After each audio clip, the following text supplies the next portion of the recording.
anytime that you're dealing with people, everything we do is sales. The more you learn how to communicate with people, I think that's the most effective. And it translates into other businesses as well.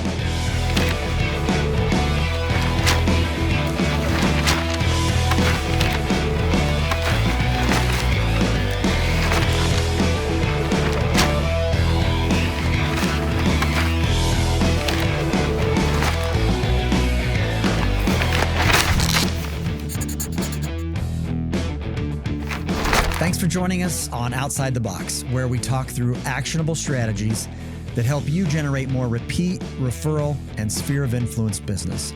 Referrals don't happen by accident. They happen on purpose. For those who don't know, my name is Chad Armbruster, CEO of BizBox. And alongside me, as always, is my co-host, full-time realtor, and son, Justin Armbruster. Today, we have Lee Tessier with the Lee Tessier team of eXp Realty joining us all the way from Bel Air, Maryland. Lee has been serving buyers and sellers in the Baltimore, Maryland area since 2006 and has sold over 5,000 homes in his career, resulting in over $1 billion in sales. Lee, thanks for joining us today. Yeah, thanks for having me. So, Lee, how did you get into real estate? I ended up buying investment properties in 2001 and 2. I didn't get into real estate until January of 06, but I started buying rental properties down by the Baltimore Ravens Stadium and the Oriole Stadium in the not so nice parts of town. And 2005 came when the market was going nuts. One of my tenants moved out. We went in and remodeled. I had a partner at the time. We bought it for 30 grand. We put 70 in as remodel, and it sold for 250. So I had 6 months of reserves. I had about 60 grand of to get in, get myself set. And thankfully I'd had that much because it took about 6 months. I got 2 months of getting licensing and get myself together. January came. I didn't get my first commission check until like April 15th. And then thankfully I had 15 settlements stacked behind that. So it was good and busy. My first year I ended up selling 36 homes. So I was wow. to get into business. So yeah. So what did you do before you were in real estate? I was in the car business since I was a kid. My dad had a small car lot. I worked with him since I was 8 years old. And then at 22, I was 22. My dad retired, started working went work for a new car dealership, stayed with them for 10 years, then sold the investment property and said, hey, I'm cutting bait because I was 5 years managing. And my dad thought I was nuts. So like, hey, you're going to go start this all on your own right now. You're doing great. And I was like, well, it's not quite good enough. So I'm glad I did. So it's just, to me, it seems like there would be some overlap there. Was it something that helped you being in the car business, transferring over into real estate? I think it's people. Anytime that you're dealing with people, everything we do is sales. So whether we're trying to get our kids to eat vegetables or go to bed on time or anything of that sort. So the more you learn how to communicate with people, I think that's the most effective thing. And anytime that you're in sales and you do well at it, it translates into other businesses as well. What would you say maybe the biggest difference between car sales and real estate sales? Because I know they kind of get lumped together a lot by the consumer, car salesman, local realtor. But what would you say the differences would be? Second biggest purchase versus first biggest purchase. First of all, a longer time period, right? Just I think of a car, they're coming in, they're buying pretty quickly, and then they're moving on to the next thing. With home sales, you're dealing with them for months at a time. Versus, I always say you're not bartending, right? You're not getting a bartending and getting a tip. Where car sales is much faster with that. Or people that were used to the service industry and dealing with getting, tipped right away. This is a lot longer period of time to get paid. Right. With no guarantee of getting paid either. No, because you can get all the way up to settlement and then all of a sudden it blows up. And yep. Anything can happen. Yeah, that makes sense. The one thing that's stuck out at me, and I don't know whether or not this is normal or not, when I hear 6 months first paycheck, that seems probably pretty normal. But to have 36 transactions your first year and 15 lined up right away, that seems pretty good. Was that you were able to kind of piggyback? Where'd that come from? So I always believed in a database, right? So I think the more, looking at it as a data bank, I had from the car business, I had all my past clients and I stayed in contact with them for a long period of time. All the sales guys would be sitting around BSing and I'd be the one that was still on the phone, just calling, checking in with clients, seeing how they're doing. We used to send a tin of cookies after a sale, and then we had like a check-in sheet. So I'd go through, I made my notes all the time, and that was all paper back then. That was 96 to about the end of Halloween of 05 was my last day in the car business. And then I just kind of translated it into real estate. I remember my first broker, which I got really bad advice from, was I was looking for, I was Googling stuff at that time, think of 06, internet sites weren't that big. Top producer, I found top producer. I was like, all right, how do you become a top producer in real estate? And top producer come up, and I was like, oh, okay, here's a database. Basically, I had all my past clients that were in paper or stored into my cell phone. So I just went through them and made sure every one of them knew that I was in housing now, rather than like, all right, I sold you the second biggest thing. Hopefully they trust me for the first biggest purchase of their life. So just went through them. I snail mailed, 400 past clients and letting them know that I'm selling cars now. I mean, selling houses, not cars, and just checked in, and they knew I was always service oriented. I would check in with them, see how they were doing. Anytime they needed something for service, I would just call the service manager. I'd go up, get them into service, meet them there, walk them through, make sure that they're taken care of. Same thing with housing. You got to do the extra steps. You have to really service the client. What's best for them, not chase a paycheck. So many of them chase a commission check, and it's like, all right, if you're going to chase commission, you're going to repel it so much. And so many of them get in and start pushing them away because they're just trying to sell them something. People want to buy, but they don't want to be sold to.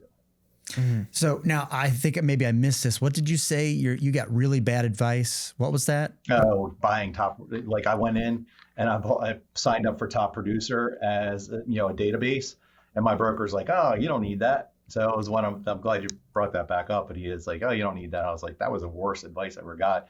I'm thankful that I learned that in the beginning and just started building on the database. And the more data I could put in there was good data, whether it was like, hey, they're an electrician, they are a carpet layer, they were a beautician, whatever it may be, because that way now you have a reference for clients to be able to help them. Because I have people that call me all the time and are like, hey, I know you know everybody, hey, this is what I need. And then when you become the connector for them, now your business grows even more.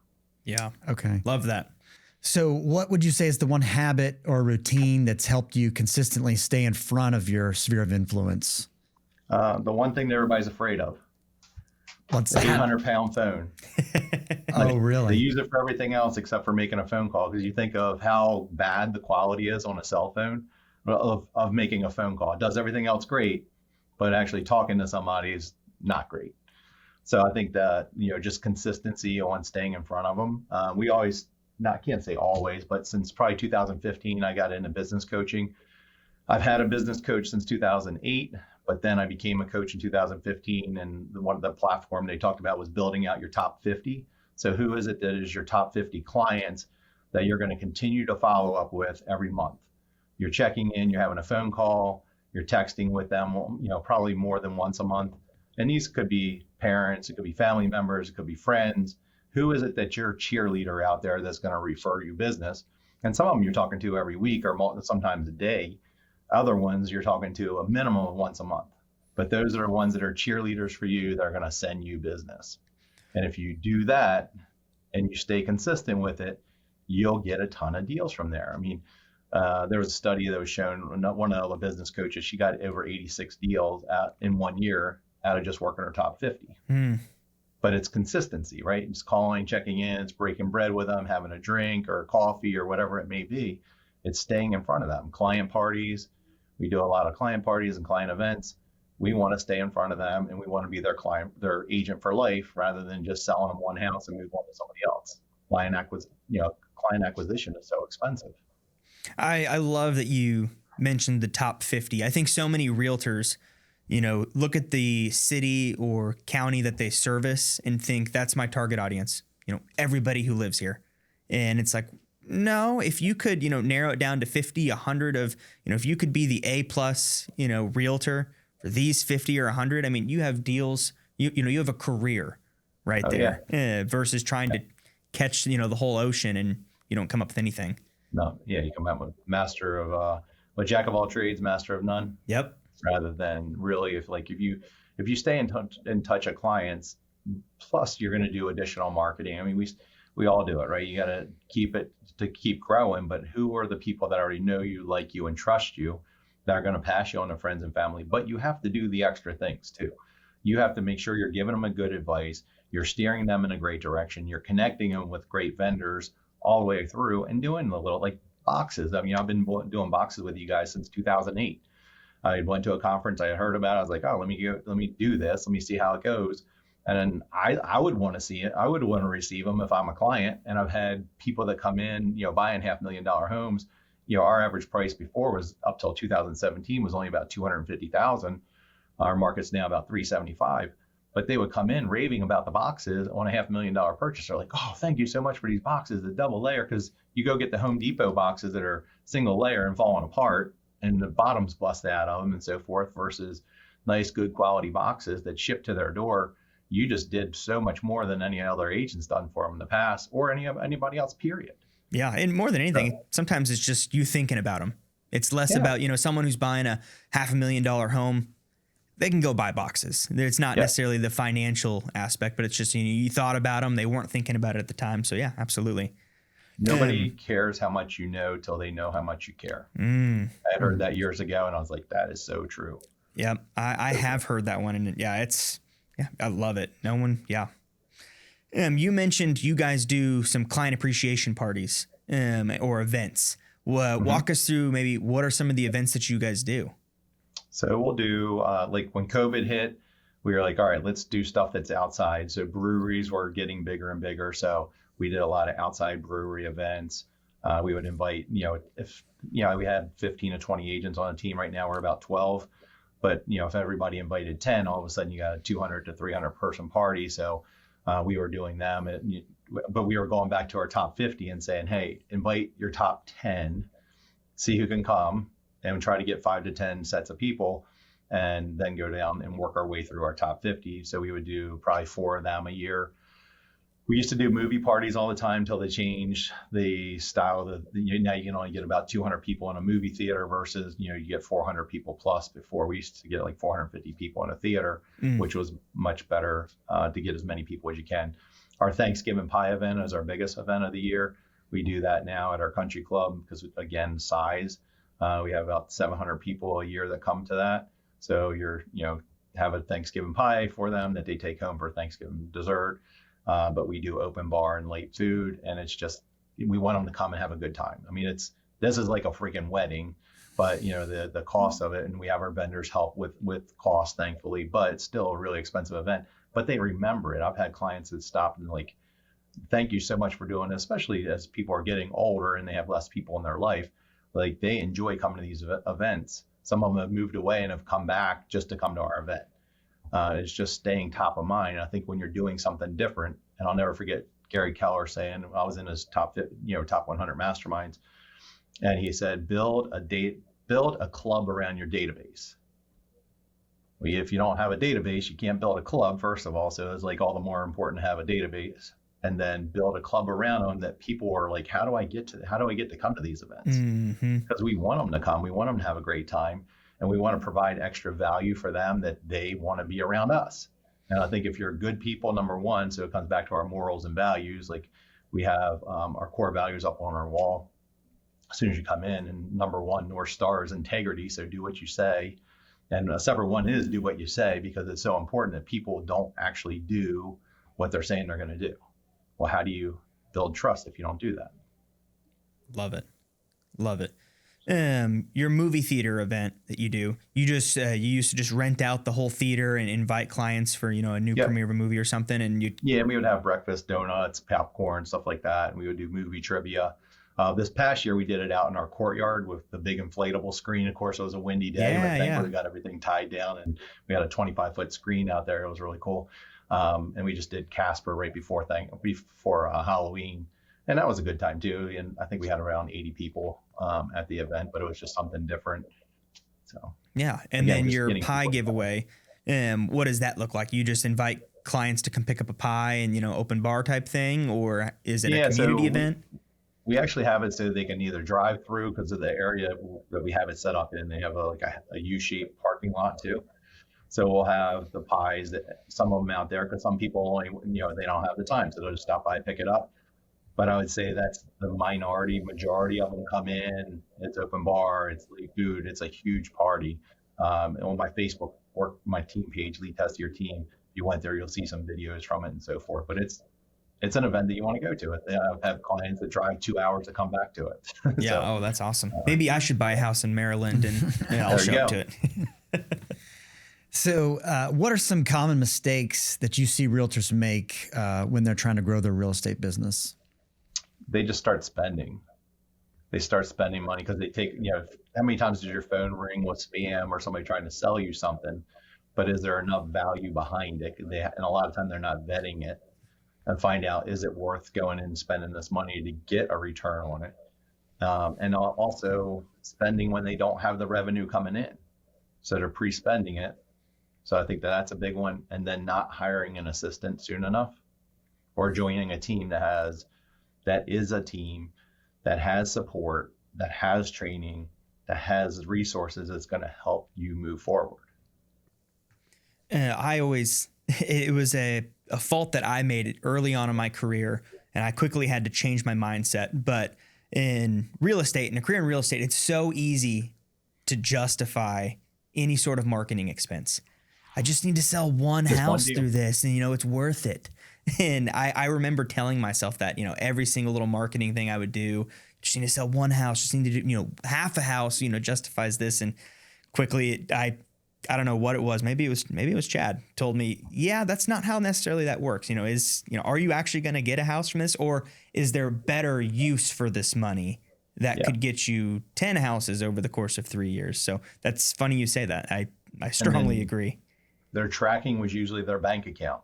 Was there money there or not? Mm-hmm. Rather than actually creating a profit and loss statement and then sort of like, hey, if you're using spreadsheets and tracking where your business is coming from, true sourcing it, and then did I get a return? Did I not get a return? Did I actually make money that I can invest? I mean, I was coaching agents that are doing well over $1 million a year in gross commission, and they were terrible in tracking. So imagine the ones that aren't doing that much, majority of them aren't that good at tracking either.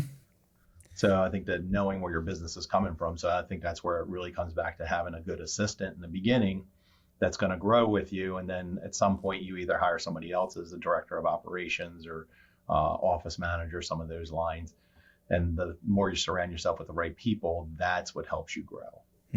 So back to the assistant part, you said not hiring an assistant soon enough. What are some of the things that would trigger, okay, it's time to hire an assistant, or mistakes for not hiring one? So my first year, I was the assistant too. So I did 36 deals by myself. And I was talking to different people. Oh, at 30 deals or so, you need to hire an assistant. I was like, all right. So the second year, I was like, all right, I have some revenue.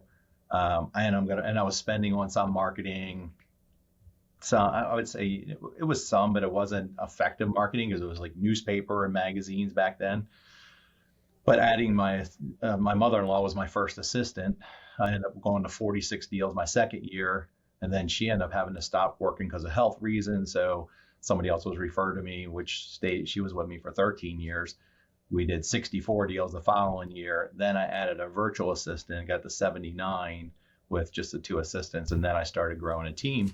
But I think I hired 4 agents right after that, but I went from 79 to 92 the following year. I'm like, all right.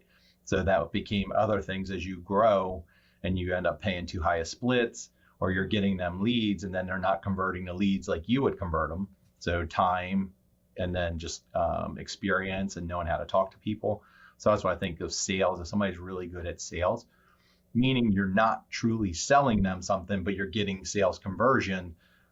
People like you, trust you, know you. Like the more that you're known in that, the better off you are. I don't care what you're selling if you get really good at it, but you have to focus on it at the same time. Yeah, like I'm constantly listening to some kind of podcast, listening to books, reading books, going to conferences. I was attending probably 5 to 7 conferences a year, which the more you learn, the more you earn. So is there anything unique? We talked about some of the things, but is there anything unique you do to generate referrals or new business from your database that maybe other realtors might not think of? Or I think it's just that, Before we get into that, the Outside the Box podcast is all about repeat and referral business. And great realtors know the key is serving their clients. At BizBox, we believe your marketing should do the same. BizBox branded moving boxes are marketing that serves your clients when they need it most. Printed on two sides, packed with valuable supplies, and delivered directly to your clients, BizBoxes are permanent branding that keeps you top of mind long after the move. With packages starting at just 5 boxes and free design setup, there's a solution for every budget. Visit bizboxinc.com, click free setup, and create unforgettable marketing in minutes. Stand out with BizBox while your competitors end up in the trash. Now, back to the show. Really work in the top 50, because when you're working your top 50, you're calling and it's all about them. Family, occupation, recreation, dreams, Ford. What are those conversations? And the more you make it about them, because too many times people talk about themselves. And I tell my agents all the time, you have to practice knowing what to say, how to say, when to say it, because tonality is so important. We've been doing role play for 14 years. I started that in 2010. You have to know what to say and how to say it. Oh, you're not going to convert. And you have to see how it sounds. So practice, and you change some of your verbiage, but we still use LP Mama, which is location, price, motivation, agent, mortgage, and appointment. It's 6 key things. It's about a 5 to 7 minute conversation. And you have to be able to zig and zag through a conversation and keep control of it. Because if you don't control the conversation, the buyer's going to walk all over you and then you're going to be done. So I think that the more you understand that, and then understand disc profiling, like a personality profile, knowing if somebody's a high D, and if I'm not answering their question and then going on to my next question, they're going to control the conversation and you're going to lose them. Yeah. Well, I have a question about something unique you guys do that I've seen it on your social medias. You guys own some moving trucks, don't you? Yep. Talk us through a little bit about that. When did you buy them? What did that kind of expense look like? Have you seen a good, return on that? Has that been fruitful for your business? Talk us through that a little bit. Yeah. So I bought our first one back in 2009. There was a furniture company that went out of business. And I seen they had a couple trucks for sale. Me and another agent in my office were going to go buy them. And I went there and they had already sold it too. And I was like, look, I really want one, So they had one other one that they were still finishing up, a couple deliveries they ended up selling to me. So I bought that. I had it from 2009 until 2018. And the last year was the worst year, but everything else was pretty good. But I've had plenty of stories with them of that was a big 20-foot diesel truck. So it was a little bit more cumbersome than it was the cab forward. So it made great turns, but it's a lot to keep up because it's a big truck to back up. Then I bought the last one from On the Move. So we have one of the Transit, 350 with a 14-foot box, much more manageable. They are a bit of a pain. You have to have somebody that's going to meet them here in the morning. So if it's, weekends, the agents usually got to meet them here. That's the disadvantages. If somebody has an accident, that's a disadvantage. But like I have a house in Florida and I went to buy a big screen. A big screen doesn't fit in your vehicle, right? If you have an SUV or minivan, most cases, not going to fit in there. Box is too big. So we had to go rent a U-Haul. That was such a pain in the butt. And I tell our clients, anytime you need it, pretty much, give us a call. You're welcome to use it for life. If you're a client of ours, you're a client of ours, period. So having the ability for that of small stuff where they bought furniture and they need to go pick it up, whether it be Facebook Marketplace or a store, having that convenience. And then we've had to help clients before. I'll never forget 2012, somebody was going through a short sale. It was 2 days before Thanksgiving. I'm sorry, it was the day before Thanksgiving. So we actually had to settle that day. The buyers or the seller still had all their stuff in the house. Buyer goes to do walkthrough. They're like, oh my God. So me, my general manager, and my son went there and helped them. We loaded the whole truck, filled the 20-foot box truck. She still had another vehicle full. We had to leave it in there over Thanksgiving. We got it done that they actually settled because they were going to foreclose on it the day after Thanksgiving. So it's like we didn't have time. So this is when the truck really came in handy. And then different times that clients needed it. It's it's there. It's easy to use. But we have that one and we have a smaller one. So if somebody's decluttering, depersonalizing, and getting their house ready for market, or they need to go buy something at Lowe's or Home Depot, come use it. I don't care how often you use it, just bring it back in the same condition and fill it back up. Oh yeah. Yeah. Oh, that's awesome. I'm sure I guess I didn't even think of it from the aspect of, they can use it for life. You're a client of yours. You want them to be a client for life. I mean, that's a great touch point and a great value add long after, the transaction closes. So I've always We do. wondered on those trucks, do you find, and you have multiple, I suppose that helps, but do you ever find that they get booked, people want them at the same time or something? Like you have 3 people moving over the weekend. It's like, sorry. So we had to change documents in like our agency agreement, stuff like that. We asked them to sign off. Like we asked them to book one day at a time, because before we'd have somebody, I need it for the weekend. So that's Friday, Saturday, Sunday. And I'm like, well, we have too many clients that we can't allow that anymore. We have 2 trucks, but you can't have it all. It's one day at a time. You have to be 25 or older because of insurance purposes. So you got to put some restrictions in place. We also do housewarming parties. So that's something else, and going away parties. So if somebody's relocating out of town, they're selling their house and relocating. I would tell you, that's a great, unique way. My wife used to do all the cooking for our catered events. Then it became that we were doing 3 and 4 in a weekend, and we couldn't keep up. So then we hired a caterer to do it. They go set it up. So it makes it so much easier for my agents. So whether it's a housewarming party or going away party, they show up, they meet with the clients. We take a bunch of tchotchke stuff, anywhere from like koozies and pens and chip clips. And then we also take a questionnaire with a $25 gift card that we'll go around and get everybody to fill it out. Because now you've met the aunt, the uncle, the cousin, the neighbor. Now you're getting their information that you're going to follow up with them after the party too. Interesting. That is a unique idea. What an awesome way to meet friends, family of, the client.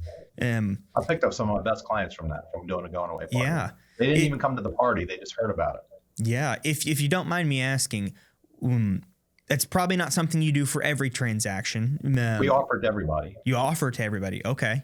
What does that financial investment look like for a going away party? We have the caterers doing $550 in food for $426 for us.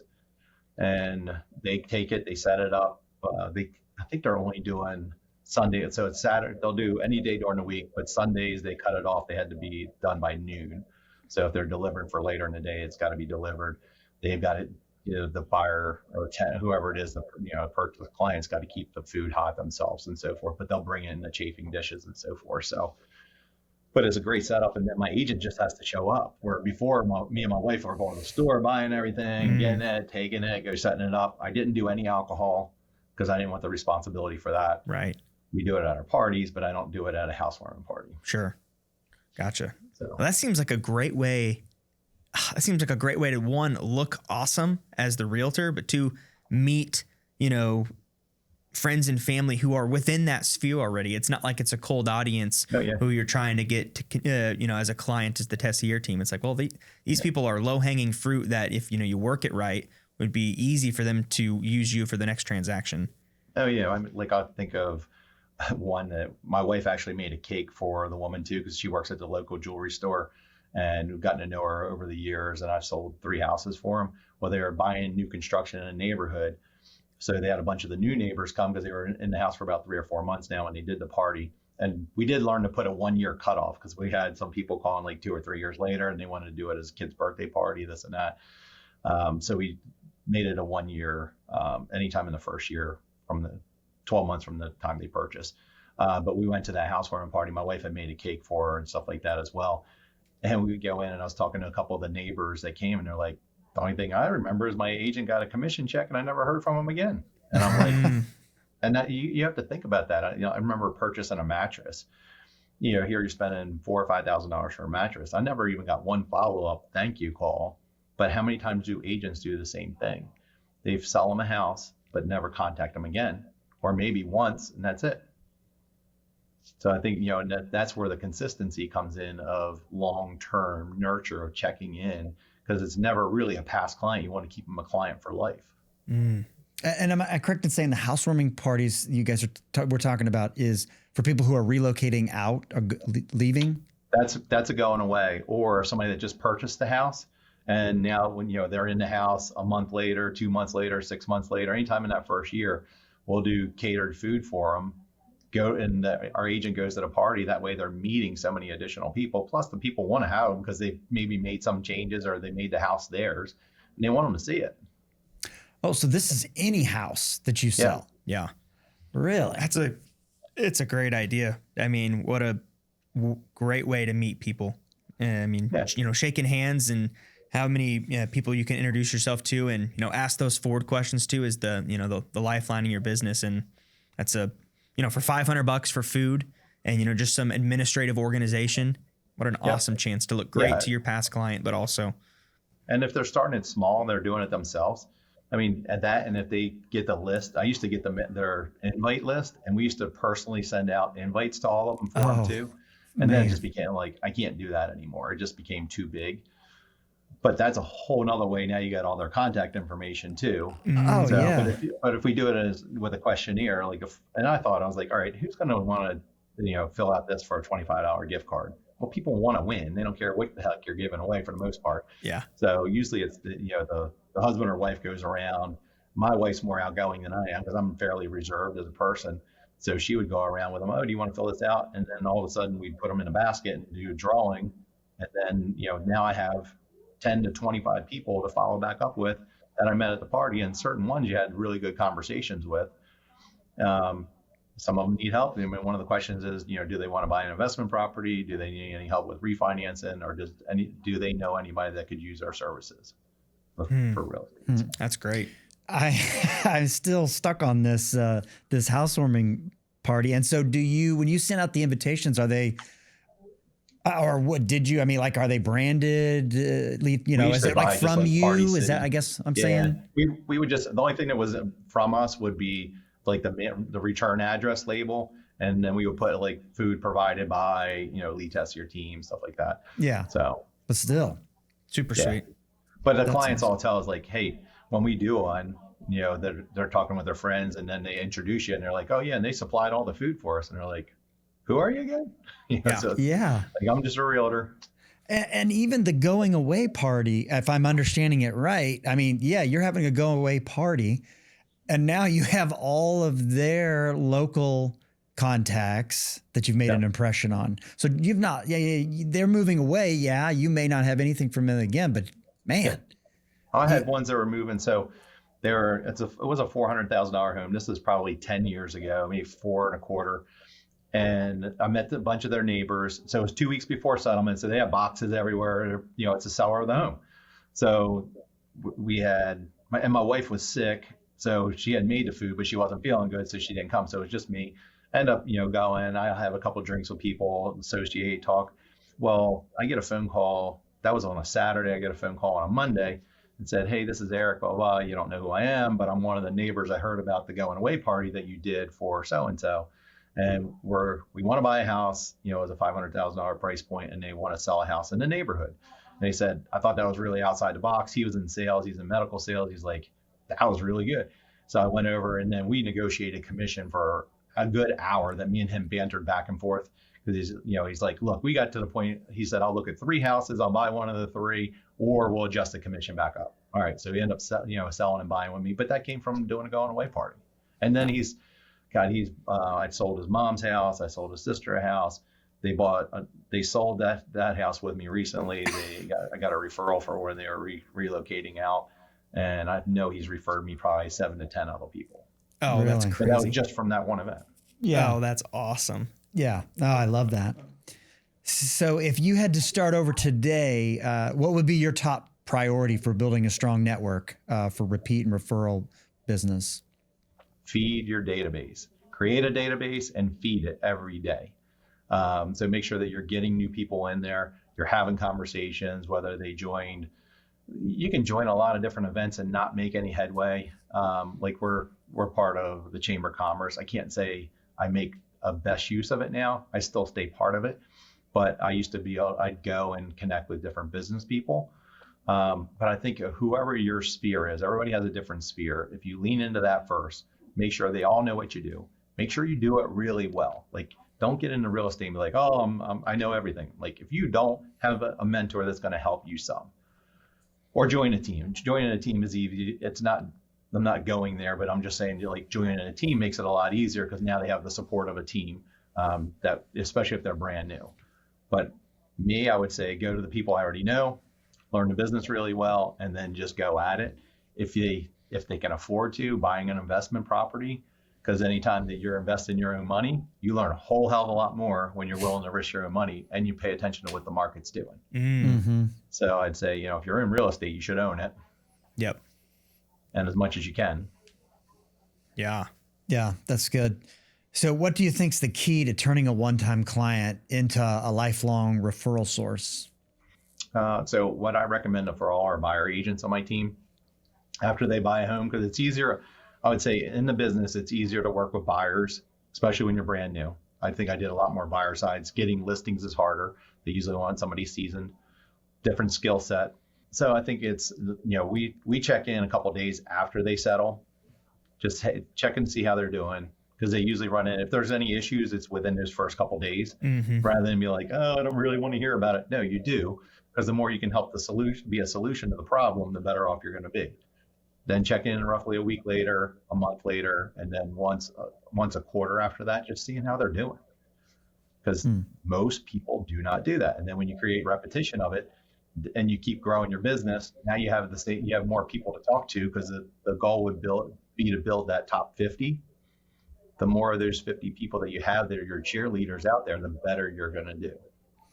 But it's just a consistent follow-up. I'm sorry. Kept mentioning the top 50, and maybe this is obvious and I don't understand. What's the difference between what you do for that top 50, how you're staying in touch with the top 50, then whatever, the 200 or 400, the rest of your database and the rest of your sphere of influence? It's a good question. So 50 is easier to manage.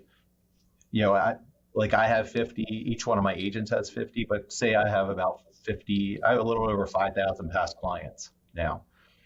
I can't follow up with all of them. So who is my cheerleaders in there? Who do I enjoy talking to that I want to have a conversation, that they want to have a conversation with me too? So who are those people? So those are the ones I want to talk to, because they're going to be a cheerleader out there for you. They're the ones that are going to be like, oh, they talked about real estate, call Lee. And the more you work at that, the better off you're going to be. That's the most easiest to do. Then it's like, all right, now my business is growing. How do I get more listings? All right, I'm willing to test this and pay for this advertisement, but I'm going to track it and make sure I'm getting return on it before I go to the next thing. But so many people want to shotgun out and spend all this money, and then they don't get a return on it. They're like, now I'm dying on the vine. Well, do the things that work. The things that work, we're talking to the people that you already know. Shoot, if you go through your cell phone, go A to Z once. How many people? Because most people have at least 200, 300 people stored in their phone. So is that a big part of it? Is you spend those top 50, you're mainly spending time with them on the phone several times, whatever it is, a year or and then face to face as much as you can get. So maybe dinner, like certain ones, my top 50, I generally going to see them. A lot of them I see once every other month. Sometimes I see certain ones once a month. My mom, I see all the time, she's a cheerleader. She's always talking to neighbors and friends and stuff like that. Who else is like that for you? Like we just had a client, he was a military guy. He wrote a letter of recommendation for my agent and then all the vendors that he dealt with from, selling his house, and gave us, it's really well done. And it's like, hey, this is how it would be in the military. This is what we want to do for you. Because we had asked him, it's like, hey, you were in here all the time telling us how good my agent was and how we were. Do you mind doing a video testimonial? He's like, well, I don't really want to do a video testimonial, but I'll write you a letter of recommendation. I'm like, okay. And if you can get more of them, because it comes back to reviews online.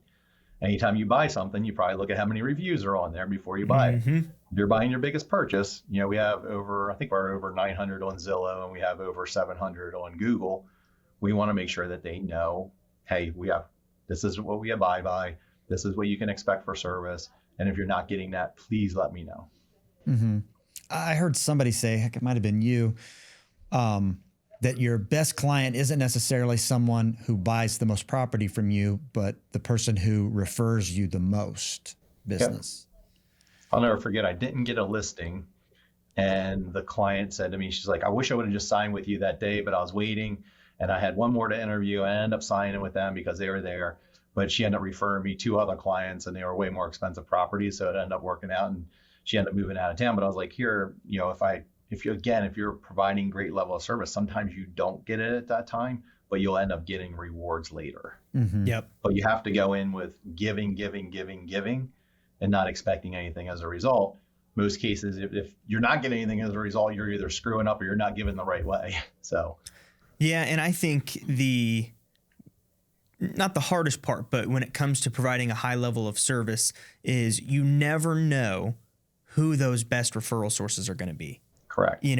Sometimes you have an idea, this person's really plugged into the community. He's really plugged into my sphere already. He's going to be a great referral source. I'm going to do a really good job, for him, or I'm going to give him that extra closing gift or make it more personal. When in reality, some of my best referral sources are people that I had never met before I got in the business. And I wouldn't even say, we are close personal friends, but I stay in touch with them. I'm the very first time I worked with them, tried to go above and beyond because you're just trying to provide that level of service, but you never know who's going to be that top referral source for you. Oh yeah. I mean, one of the local hospitals, she's a CFO. She became a client, and she's referred me countless deals. But then also like janitors, you don't know who is a janitor. You underestimate, and I think if your morals are always on display, right? People don't look at life that way. And I'm like, how you treat one person is usually how you treat most. So if you're going to treat somebody pretty shitty, that's going to show up later. So if you go out of your way to be nice to everybody, you have no problem. Yeah. Love it. So you had already given us some good referral stories, but would you say that one earlier, or do you have the most memorable referral success story? Oh yeah, I had one that he's a really good past client of mine now. We met him in 2011. He came as an internet lead, as his name was Dick Tracy. So I was like, all right, is Winnie the Pooh his cousin or not? Like, all right, is it made up or not? So my agent calls him and talks to him and so forth, and that was really his name. So we probably done. He has 5 kids. I think every one of his kids bought a house with us. I sold his house, bought a house. He just sold another house. He did a few investment properties with us, and he's become a good personal friend. Like, he's put money up for a couple investment properties, like just projects that we're doing. And we have dinner 4 or 5 times a year at least. But usually I'm checking in on him, and he's no spring chicken. He's 80 years old now, but he's become a good personal friend, in several businesses. Great. And, he's great to bounce ideas off of and so forth. But I think when you are doing the right thing, good things come back to you. And if you're going chasing a commission, you're going to keep chasing it. And I think that's one of the biggest things. Agents come in this business with commission breast because they see the commission dollars. They're like, oh, I'm going to go after this. I'm like, you're going to freaking repel it. Just do the right thing. And sometimes deals blow up. It was meant to blow up. Get them out of it. Get them into something else. Sometimes they don't buy. They refer you a bunch of other people. But when you're doing the right thing for them, not for you, take money out of the equation. And that's the other big thing. I would say, take money out of the equation, then you'll get their best decision. And then you're going to help them get to what they need. When you get them what they need, it will show back up for you. It's painful at the time. Sometimes it takes a little while longer for it to show up, but it's ultimately doing the right thing. I think that's a great way to end the episode. But as we wrap up our time today, we like to end our time on Outside the Box with some rapid fire questions. I'm ready. Zillow, Realtor.com, or Homes.com. What do you recommend to clients to when they're searching for homes? Zillow is still number 1. Realtor and Homes.com are juggling for 2. Zillow, we still do. We're not Zillow Flex, but we still do a fair amount with Zillow and showcase listing and stuff like that. So yeah, love it. Office or home office? Office. Instagram or Facebook? I'm old, so Facebook. Podcast or book? That was pretty close. I listen to more podcasts than I do books now, though. Okay. Audiobook or podcast? I still listen to more podcasts than audio. What's the most impactful podcast that you're listening to or have listened to? Ed Milet. What's that? Ed Milet, Mylett. Okay. What's that about? He is pretty much like anything personal performance. He has anywhere from athletes, billionaires to health. So it's just a wide spectrum, but he has some really great interviews on there. So many people. I mean, that I think of, there's a book called 12-Hour Walk. Okay. So I'm trying to think what the hell his name was. But anyway, it was like he walked across Antarctica. It was like 52 days, walking 12 hours a day, 42 of the days and so forth, but he just talks about the clarity in your mind and so forth, and going out for a 12-hour walk, leave your house, go walk 12-hour miles. But that all came from listening to Ed's, his podcast. I would tell you what, listen to it. It's good, really good podcast. Yeah. Self-improvement. What is the most underrated app that you have in your phone, either business or personal? We have our own, I would say probably our own app, but it's good for our team, but they don't always go use it. It has all the resources that they possibly need in there. So I'd say our own app. Love it. And finally, if a listener wanted to refer a client to you, what local areas do you serve and what's the best way for them to get in touch with you? We cover our radius from Baltimore. We cover into York, Pennsylvania. We also cover Ocean City, Maryland, and then Naples and Marco Island, Florida. So, and my best number would be my direct office line, 410-638-9555, or second best would be email, lee@leetessier.com. Perfect. Awesome. Lee, thanks so much for joining us today. I appreciate your time. Definitely had a great time. Thank you, guys. Awesome. Have a good one.